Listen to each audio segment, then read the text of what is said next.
Earlier this month, on June 6th, Kirby Smart and the Georgia Bulldogs landed a commitment from one of the top players in the country. That was four-star, should be five-star Derek Cooper from South Florida, one of the best athletes you'll find in the state of Florida and across the country in the 2026 class.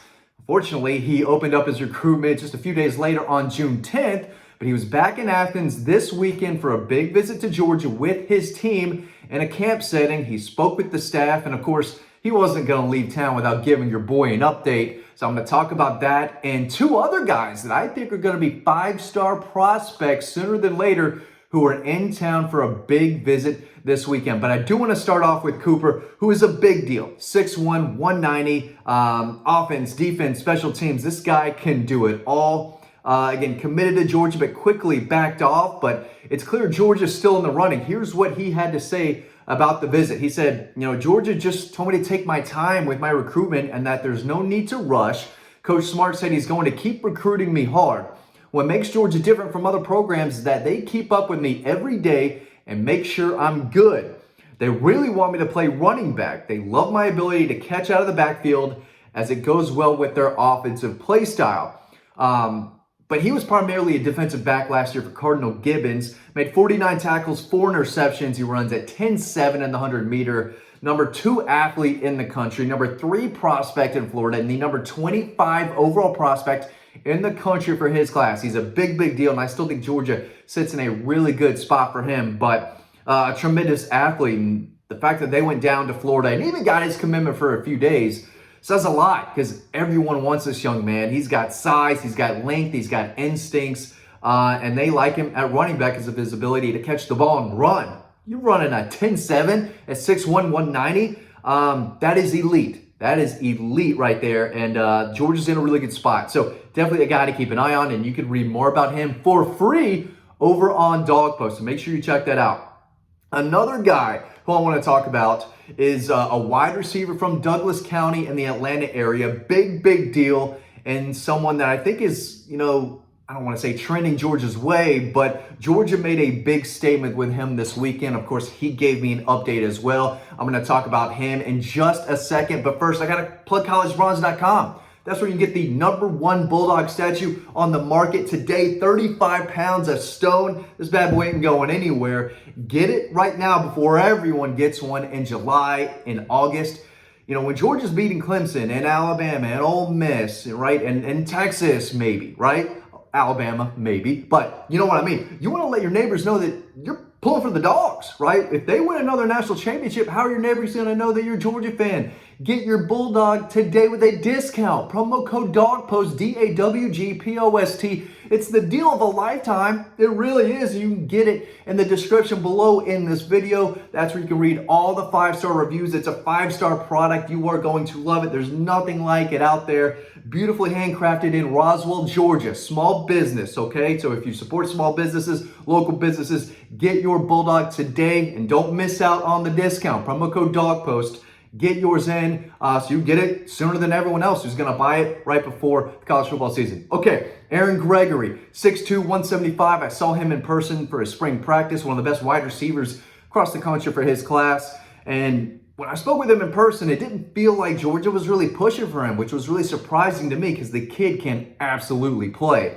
But he said, yeah, and just kind of hearing more from Auburn and the Florida States and, other programs, Tennessee, so on and so on. But I do think Georgia's going to push harder for this kid in that 26 class. They're going to load up in 25, okay? They might take 5 receivers in the 25 class, and some of them, like I said in another video, make sure you watch my other videos if you want to stay up to date on everything Georgia Bulldog team and recruiting related. A lot of those guys could play early, but in the 26 class, doesn't get a whole lot better than Aaron Gregory. He said, I feel like the message was, this is home. They said, if not, just make sure I'm going somewhere for the right reasons, like development, exposure, etc. A program that fits my position and style. I think only time will tell, but this was a step in the right direction. So, he's not saying Georgia leads or anything like that, but I do think it was good to, for the staff to get him back in Athens, familiar with the coaching staff. James Coley, the new receivers coach, they need to keep building that bond there, but he's a big deal, ranked as the #5 wide receiver in the country, the number 29 overall prospect in the country from the Atlanta area. You know, Georgia needs to push for this kid, I think. He's a big deal. Long, athletic. I've been writing about him since he had 0 offers, right, as a freshman. I know how good this kid is, and he's one that I think Georgia should start pursuing more. Maybe they are, but this was a big visit, and again, it's going in the right direction for Georgia. That's what he told me. Another guy who was in town, big deal, Savin Heir. Savin Heir, 5'11", 200 pounds. He's the number 1 running back prospect in the country for his class. Productive runner from Woodbury Forest, small little private school, I believe, in North Carolina. He rushed for just under 1,200 yards, can catch out of the backfield, 11 touchdowns.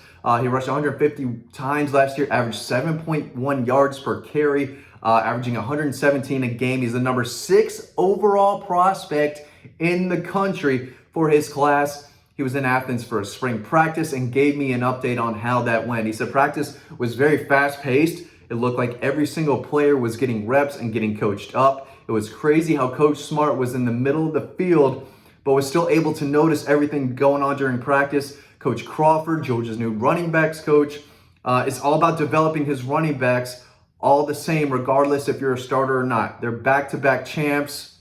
Well, not really. They 21 and 22, so they're not the reigning back-to-back champs, but yeah, they did win back-to-back titles, something that a lot of other programs wish they could do. Alabama's done it.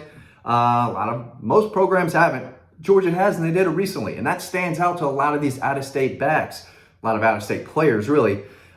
They won back-to-back championships, so obviously the program is successful. Everything is elite with Georgia. They don't call it running back U for nothing, all right? So when a possible 5-star running back says, hey, Georgia's still running back university, it's a big deal. These guys know that, right? And no matter who the running back coach is, Del McGee did a great job as the running backs coach at Georgia. He earned that job at Georgia State, but the program sells itself. The G sells itself. Running backs from all over the country, when they think of Georgia, now, especially these high school kids, I mean, all growing up, you know, ever since 2017, which was, 8 years ago now, all these kids in high school, all they know about Georgia is winning, right? If you're older, if you're in your 40s and 50s and you hate Georgia, you still love throwing out the 1980, Georgia hadn't accomplished anything before the 21 title, which is ridiculous. I mean, that's what a casual college football fan says,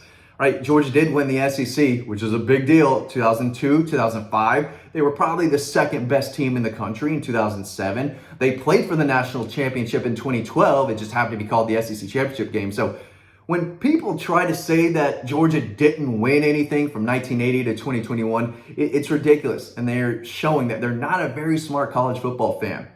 But these high school kids, they know how good Georgia is. They know it's championship or bust. And not every program can say that. Very few programs can have a championship or bust mentality. There's a lot of things that these programs can do where it's a very successful season, even if they don't play for some type of championship. But at Georgia, like he said, everything is elite.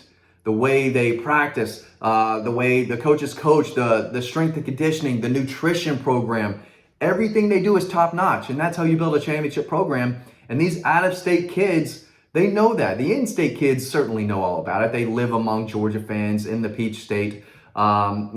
Friends, coworkers, their parents maybe have gone to Georgia. But if you're from the state, you know all about Georgia, right? But even these out-of-state kids, when they think of Georgia, they think an elite program that's going to compete for championships and get me to the NFL, no matter what position they're playing. They know if they go to Georgia, they're going to get developed by some of the best coaches in the country, and there's a good chance they're going to end up getting drafted or at least playing in the league. Even if you're not drafted, like Marcus Rosemary, Jack Saint, Kendall Milton, it looks like they're doing pretty well very early on. The people with the Redskins, I'm going to say the Redskins. Oh, that's probably, I shouldn't. Commanders. They love Marcus Rosemary, Jack Saint. They signed him as a free agent. They're saying that dude, so far, working with the team, that he's really impressive. You get developed if you go to Georgia, no matter where you are. These kids know that. And they had some elite prospects on campus. They're in the 26th class, but Savin Heir, Aaron Gregory, Derek Cooper, big visits to Georgia this past weekend for these young men. And it looks like Georgia is sitting in a really good spot for all of those guys, and even improving their position with a guy like Aaron Gregory, who's, again, Douglas County, right around that Atlanta area. He knows everything about the Dogs. If they push harder, I think they're going to sit in a pretty decent spot, but got to keep pushing, got to keep recruiting these kids because they are really good players. Thanks for watching this video. Get your Bulldog statue today and read more about these elite prospects over on Dawg Post. That's where the scoop is. That's where the scoop is. It's on Dawg Post. You already know. Check it out on the website. I'll see you on the next video.